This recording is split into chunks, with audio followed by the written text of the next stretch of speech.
So আগের এপিসোডে আমরা দেখেছি কি যে আপনার ব্লকচেইনে আদতে একটা distributed append only database, right? কিন্তু একজন ব্যাকএন্ড বা সিস্টেম ইঞ্জিনিয়ার হিসেবে আপনার মাথায় কিন্তু এখন একটা খটকা লাগার কথা, রাইট?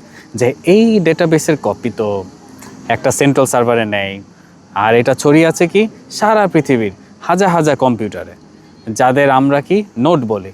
এখন হুট করে একই সময় যদি ডেস্কে দুইটা ডিফারেন্ট ট্রানজ্যাকশনের রিকোয়েস্ট আসে, তবে কোন নোডের ডেটা সত্যি আর কোন ডেটা মিথ্যা সেটা নেটওয়ার্ক ডিসাইড করবে কিভাবে, রাইট? এটা একটা আপনাদের মাথায় কোশ্চেন আসা উচিত। আর মাঝখানে কোনো কিন্তু সেন্ট্রাল ম্যানেজার বা অ্যাডমিন ছাড়াই সবাই একই আউটপুটে ফর এক্সাম্পল একমত কিভাবে হবে, এটাও একটা কোশ্চেন। ওকে, সো আজকে আমরা ক্রিপ্টো মাইনিংয়ের সেই তথাকথিত যে হাইপ আছে, বা সহজ কথায় জাস্ট কয়েন জেনারেট করার বাইরে গিয়ে এর আসল কম্পিউটার সায়েন্সের যেই গভীরতা আছে সেটা আমরা বোঝার চেষ্টা করব। ওকে, সো আমরা একদম রুট লেভেল থেকে জানবো যে এই যে বিজান্টিন ফল্ট টলারেন্স যে একটা প্রবলেম আছে সেটা আসলে কি। ওকে, যারা বিজান্টিন সম্পর্কে জানেন না আপনারা সার্চ করতে পারেন, একটু অ্যাডভান্স সিরিজ এটা, সো আপনারা একটু মনোযোগ দিয়ে শুনবেন। ওকে, সো এটার কি প্রুফ অফ ওয়ার্ক কি, এটা প্রুফ অফ স্টেক কি, কীভাবে এটা গ্লোবাল স্কেলে যায় আর কি, কনসেনসাস যেটাকে বলে আর কি, এই সব আর কি আমরা আলাপ আলোচনা করব। ওকে, এবং ডেটা সায়েন্স এবং এআই ইঞ্জিনিয়ারদের জন্য সবথেকে ক্রুশাল পার্ট যেটা, যে বিটকয়েন মাইনাররা ম্যাথমেটিক্যাল হ্যাশ সলভ করার নামে যেই আপনার ট্রিলিয়ন ওয়াট আপনার ইলেকট্রিসিটি বা আপনার কম্পিউট এনার্জি ওয়েস্ট করছে, সেই একই গ্লোবাল নেটওয়ার্ক আর্কিটেকচার ব্যবহার করে ফর এক্সাম্পল লাইক কীভাবে আমরা গ্লোবাল জিপিইউ নোডগুলোকে এআই ইনফারেন্স এবং মডেল প্যারালেলাইজেশন বলে যে একটা জিনিস আছে সেটার কাজে আমরা রিরাউট করতে পারি, এই জিনিসগুলো আজকে আমরা আলোচনা করব। সো আজকে একটু রিল্যাক্স হন, যদি হাতে চা থাকে চা নেন, আমরা আড্ডার মাধ্যমে গল্পের মাধ্যমে জিনিসগুলো বোঝার চেষ্টা করবো, কারণ এগুলো শেখা খুব জরুরি।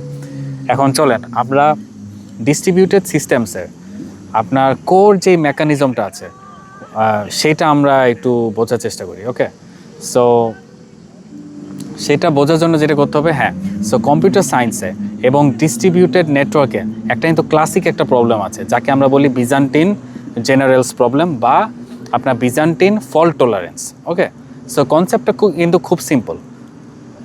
ধরেন একটা দুর্গকে আক্রমণ করার জন্য কয়েকজন জেনারেল তাদের সৈন্যদল নিয়ে চারপাশ থেকে ঘিরে ধরেছে, ইমাজিন করেন। এবং তারা তখনই জিতবে যদি সব জেনারেল একসাথে আক্রমণ করার সিদ্ধান্ত নেয়। যদি একজন জেনারেলও লেটস সে আপনার বিট্রে করে বা ভুল মেসেজ পাঠায়, তাহলে পুরা মিশন কিন্তু ফেল করবে। এখানে বড় চ্যালেঞ্জ যেটা সেটা হচ্ছে যে জেনারেলরা একে অপরের সাথে সরাসরি কথা বলতে পারছে না, কেবল আপনার কি লেটস সে ওয়াকি টকি বা হ্যাঁ কোটা একটা মাধ্যমে তারা যোগাযোগ করছে। তাহলে তারা কিভাবে 100% নিশ্চিত হবে, রাইট, যে সবাই একই মেসেজ পেয়েছে এবং কোনো মেসেজের মধ্যে কোনো আপনার টেম্পার্ড নেট বা ফেক থিং বলে কিছু নেই, রাইট? এখানে একটা কনসার্ন এসে যায়। সো সফটওয়্যার ইঞ্জিনিয়ারিংয়ে আমাদের নোডগুলোর ক্ষেত্রেও একই সমস্যা ঘটে। নেটওয়ার্কের কিছু কম্পিউটার ক্র্যাশ করতে পারে এবং ম্যালিশিয়াস হ্যাকাররা কি কিছু নোড হ্যাক করে ভুল ট্রানজ্যাকশন ডেটা কিন্তু পুশ করতে পারে। এবং ক্রিপ্টো বা ব্লকচেইন আসার আগে ট্র্যাডিশনাল ডিস্ট্রিবিউটেড ডেটাবেসে আমরা কি পাকজোস বা আপনার রাফটের মতো আমরা কনসেনসাস অ্যালগোরিদম ব্যবহার করতাম, রাইট? যারা জানেন না তারা একটু সার্চ দিতে পারেন। সো আমি স্ক্রিনে নাম লিখে দিব, সো আপনারা দেখতে পারেন পরে। ওকে, সো পাকজোস বা আপনার রাফটের মতো আপনার এইসব অ্যালগোরিদম আমরা আগে ইউজ করতাম, কিন্তু সেগুলাতে একটা বড় একটা অ্যাজাম্পশন ছিল যে নেটওয়ার্কের ভেতরে নোডগুলো অনেক অনেস্ট এবং তারা একে অপরকে বিশ্বাস করে। কিন্তু ক্রিপ্টোকারেন্সির মতো একটা সম্পূর্ণ ট্রাস্টলেস ওপেন নেটওয়ার্কে যেখানে কি যে কেউ তার নোড নিয়ে জয়েন করতে পারে, সেখানে জেনুইন এই যে বিজান্টিন ফল্ট টলারেন্স আছে সেটা অর্জন করা ছিল প্রায় ইম্পসিবল লেভেলের কাজ। ওকে, আর ঠিক এই ইম্পসিবল ম্যাথমেটিক্যাল প্রবলেমটাই সলভ করেছে কি আপনার ব্লক চেইনের যে কনসেনসাস প্রোটোকলস আছে সেটা আর কি। সো আশা করি এতক্ষণ পর্যন্ত আপনারা মোটামুটি ক্লিয়ার হয়েছেন, রাইট? যদি না ক্লিয়ার হন একটু পিছনে যান। ওকে, সো এই যে আপনার যে বিজান্টিন যেই প্রবলেমটা, সেটা সলভ করার প্রথম যেই মেকানিজমটা পপুলার হয় সেটা আমরা সবাই জানি। লেটস সে এটাকে আমরা প্রুফ অফ ওয়ার্ক বলতে পারি। সো আর্কিটেকচারটা আপনাদেরকে বোঝার জন্য আরেকটু মনোযোগভাবে আপনাদের ভিডিওটা দেখতে হবে। সো নেটওয়ার্কে কোনো ট্রানজ্যাকশন যেই আপনার ব্লক আছে, এই আপনার ব্লক রাইট করার আগে মাইনিং নোডগুলোকে একটা অত্যন্ত কঠিন ক্রিপ্টোগ্রাফিক পাজল সলভ করতে হয়। ওকে, পাজল আপনার সলভ করতে হয়। এখন বিটকয়েনের ক্ষেত্রে এটাকে আমরা বলি কি SHA 256 hash function matching. Okay, SHA বললাম যেন আপনারা সার্চ দিয়ে বুঝতে পারেন। Okay, so SHA SHA and 256 hash function. Okay, so এটা আপনারা সার্চ দিয়ে দেখতে পারেন। সো এই নোটগুলোকে ক্রমাগত একটা কি আপনার ক্রমাগত আপনার কি একটা নন্স চেঞ্জ করে এমন একটা হ্যাশ জেনারেট করা হয় যা কি আপনার নেটওয়ার্কের কারেন্ট যেই ডিফিকাল্টি টার্গেট আছে সেটার থেকে অনেক ছোট। এবং এর পেছনে আপনার আসল ইঞ্জিনিয়ারিং লজিকটা কি সেটা একটু চিন্তা করেন। লজিকটা হলো যে নেটওয়ার্কে মিথ্যা বলাটাকে কম্পিউটেশনালি এবং ফাইন্যান্সিয়ালি ইম্পসিবল করে তোলা। একটা let's say fake block push করতে গেলে হ্যাকারকে পুরা গ্লোবাল নেটওয়ার্কের কম্পিউটিং পাওয়ারের 51% একাই কিন্তু কন্ট্রোল করতে হয়, রাইট? যা প্র্যাকটিক্যালি ইম্পসিবল। এবং বিলিয়ন ডলারের কস্টলি নোটগুলো তখনই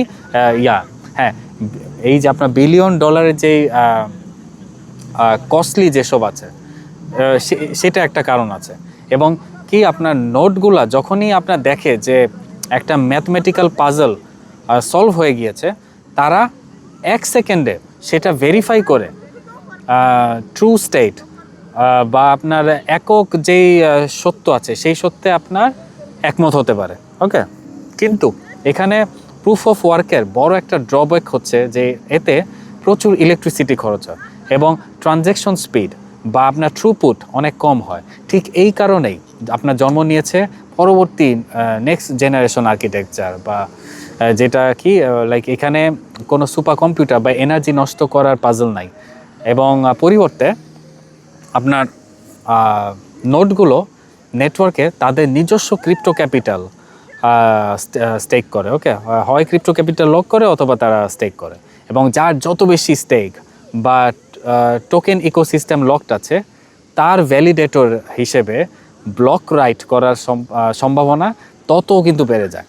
সো যদি কোনো ভ্যালিডেটর নোড মিথ্যা বা ডাবল স্পেন্ডিং ডেটা পুশ করার চেষ্টা করে, তাহলে কি হবে, তার পুরা লকড ক্যাপিটাল এবং কি স্টেক ক্রিপ্টো গ্রাফিক্যালি যেই স্ল্যাশ আছে সেটা আপনার বাজেয়াপ্ত করা হয়। ওকে, ক্যান্সেল করা হয়।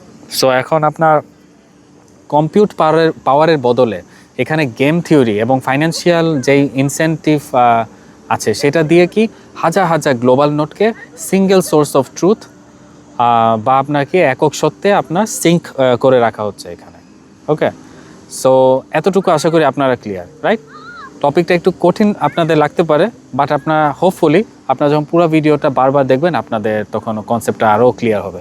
এখন আমরা আসি যে আমাদের সবচেয়ে ইম্পর্ট্যান্ট এবং এক্সাইটিং যে ইন্টারসেকশন, যেটা কি আমরা বলি কি like repurposing of like compute for AI engineering. Okay, so এটা কীভাবে করবেন? সো আপনি যদি ঠান্ডা মাথায় চিন্তা করেন, এই যে আপনার প্রুফ অফ ওয়ার্ক নেটওয়ার্ক আছে সেটাতে বিশ্বজুড়ে কোটি কোটি গিগাহার্টসের প্রসেসিং পাওয়ার কিন্তু শুধু আপনার সেই যে আপনার নর্মস আছে সেটা খুঁজতেই কিন্তু আপনার স্পেন্ড হয়ে যাচ্ছে, যার রিয়েল ওয়ার্ল্ডে কোনো প্রোডাক্টিভ কোনো ভ্যালু নেই। কিন্তু কারেন্ট জেনারেশনের এআই রেভলিউশনে আমাদের সবথেকে বড় যে ক্রাইসিস সেটা কি বলেন? সেটা হচ্ছে জিপিইউ, রাইট? এবং কম্পিউট ক্যাপাসিটির যেই স্কারসিটি এখন। সো ওপেন এআই বলেন, গুগল বা ডেটা ব্রিক্সের মতো বড় বড় যেসব এন্টারপ্রাইজ কোম্পানি আছে এখন কিন্তু বিলিয়ন ডলার খরচ করছে এই জিপিইউ ক্লাস্টার বা আপনার ক্লাউড ইনফ্রাস্ট্রাকচার তৈরি করতে। এবং এখানেই টেকনিক্যাল দুনিয়ায় একটা বিশাল প্যারাডাইম কিন্তু শিফট হচ্ছে, যাকে আমরা বলি কি decentralised compute networks. So architectural আইডিয়াটা হলো যে এই আপনার কনসেনসাস প্রোটোকলের এই গ্লোবাল নোডে যে আপনার ডিস্ট্রিবিউশন মেকানিজম আছে, সেই মেকানিজমকে আমরা এমনভাবে আমরা মডিফাই করব যেখানে নোডগুলা কোনো মিনিংলেস হ্যাশ ফাংশন সলভ করবে না। ইনস্টেড তারা কি করবে, তারা ব্যাক এন্ডে তারা প্রসেস করবে যে রিয়েল ওয়ার্ল্ডের বড় বড় যেসব আপনার ডিপ লার্নিং বা নিউরাল নেটওয়ার্কের যেই আপনার ম্যাট্রিক্স যেই মাল্টিপ্লিকেশন আছে এবং টেনসরের যেই আপনার অপারেশন আছে, সেই জিনিসগুলা যখন আপনার একটা বড় লার্জ ল্যাঙ্গুয়েজ মডেল ট্রেন বা ফাইন টিউনিং করতে হবে এবং আপনার একটা লেটস সে H100 কেনার বাজেট নাই, তখন আপনি এই ডিসেন্ট্রালাইজড কম্পিউট প্রোটোকলের মাধ্যমেই কিন্তু আপনি বিশ্বজুড়ে ছড়িয়ে থাকা শত শত ছোট ছোট জিপিইউ নোডকে একটা সিঙ্গেল ভার্চুয়াল ক্লাস্টারে আপনি তখন পুল করতে পারবেন। সো খুবই ইন্টারেস্টিং জিনিস। ওকে, সো নেটওয়ার্কের যে আপনার কনসেনসাস অ্যালগোরিদম আছে তখন কিন্তু ভেরিফাই করবে যে প্রতিটা নোড পাইটর্চ বা আপনার জেনারেটিভ মডেলের যে মডেল ওয়েটস আছে বা আপনার গ্রেডিয়েন্ট আপডেটস আছে সেগুলো নির্ভুলভাবে সেগুলো আপনার প্রসেস হচ্ছে কি না। যদি কোনো নোড ভুল ইনফারেন্স বা প্রবাবিলিটি আপনার সাবমিট করে বা ডেটা পয়জনিং করার ট্রাই করে, তাহলে প্রোটোকলের যে আপনার ক্রিপ্টোগ্রাফিক স্ল্যাশিং মেকানিজম আছে সেটাকে আইসোলেট করে বন্ধ করে দিবে এবং পেনাল্টি দিয়ে দিবে। সো ক্রিপ্টোর এই যে আপনার কনসেনসাস সিকিউরিটি আর কি আপনার এআই এর এই যে আপনার ডিস্ট্রিবিউটেড কম্পিউটেশনের এই যে আপনার ফিউশন, সেই ফিউশনটাই মূলত আপনার কি সেন্ট্রালাইজড টেক জায়ান্টদের ক্লাউড মনোপলি ভেঙে ওপেন সোর্স এআই ইনফ্রাস্ট্রাকচারে নতুন একটা ইভলিউশন তৈরি করতে পারে। ওকে, আশা করি হ্যাঁ আমরা অলরেডি 12 মিনিটে আছি। মোটামুটি আপনারা অনেক রোলার কোস্টার রাইডের উপর আছেন আমি জানি, বাট আপনারা যখন এই সিরিজটা ফুল ফলো করবেন আপনারা মোটামুটি বুঝবেন। সো আমি এপিসোডটা শেষ করার ট্রাই করি। সো দিন শেষে আপনাদেরকে যেটা বুঝতে হবে যে ক্রিপ্টো কনসেনসাস প্রোটোকল এটা মানে কেবল জাস্ট আপনার টোকেন লেনদেনের সিস্টেম না। ওকে, এটা চিন্তা করলে এটা খুবই ভুল। এটা একটা ডিস্ট্রিবিউটেড সিস্টেমের এমন একটা শক্তিশালী ফাউন্ডেশন যেটা কি আপনার গ্লোবাল স্কেলে ট্রাস্টলেস কম্পিউটেশনের যে ফিউচার আছে সেটা আপনার চেঞ্জ করে দিবে। সো আমাদের পরের এপিসোডে আমরা আরও একটা ইন্টারেস্টিং একটা অ্যাডভান্স টপিক নিয়ে আলোচনা করব। সো সেই জন্য আপনারা আমার নাবিদ ইন মোশন চ্যানেলের সাথেই থাকেন, সাবস্ক্রাইব করেন, লাইক করেন এবং আশা করি আপনারা এই সিরিজ শেষে আপনাদের ব্লকচেইন সম্পর্কে একটা খুব ভালো একটা ধারণা আপনাদের এসে যাবে। সো এই বলে আজকে ভিডিও আমি শেষ করার ট্রাই করব এবং যারা আমার অন্যান্য ভিডিওগুলো দেখেন নাই, অন্যান্য প্লেলিস্ট দেখেন নাই, আমার একটা এআই ইঞ্জিনিয়ারিং প্লেলিস্ট আছে, আশা করি আপনারা সেটা দেখা ট্রাই করবেন এবং আপনাদের নলেজকে আরও আপনারা এনহ্যান্স করবেন, কারণ আমি একদম গল্পের মাধ্যমে আপনাদেরকে এগুলা বোঝানোর চেষ্টা করছি, রাইট? সো আমি কোনো কমপ্লেক্স কোড দেখাচ্ছি না, আমি কমপ্লেক্স কোনো ফ্লোচার্টও দেখাচ্ছি না, একদম আড্ডার মাধ্যমে মনে করেন আমি আপনাদের পাশে আছি এবং আমরা আড্ডার মাধ্যমে আমরা জিনিসপত্রগুলো শেখার চেষ্টা করছি, যেটা আপনারা কোনো কোর্সে আসলে পাবেন না। কোর্সে আপনাদেরকে কিছু গতবাতা জিনিস শেখাবে, কপি পেস্ট, আপনাদের কনসেপ্ট কখনো ক্লিয়ার হবে না। সো আমরা আড্ডার মাধ্যমে আমরা আমাদের লার্নিং যে ইকোসিস্টেম আছে সেটাকে আমরা আরও এনরিচ করব, যেন আপনারাও শিখবেন এবং অন্যদেরকে শেখাবেন। সো এই বলে আজকে আমরা আমার ভিডিওটা শেষ করছি। সো তারা bye bye, peace out from বেলিং তারা।